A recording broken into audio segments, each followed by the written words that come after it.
Abbiamo fatto un villaggio del divertimento, diciamo, è un grande Luna Park recintato, come diceva lei, vicino all'università in via Torino,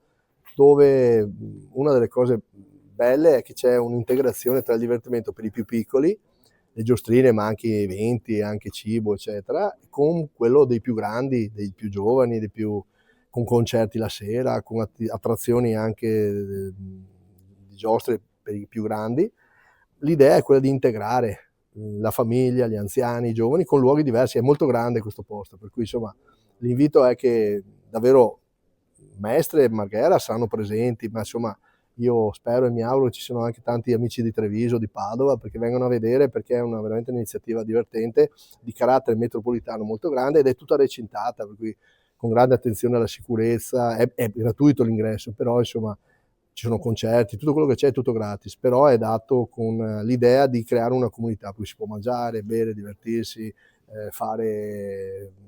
andare sulle giostre, sentire i concerti, ballare fino a una certa ora. Chiuderà l'ultima serata, che è la festa di San Michele,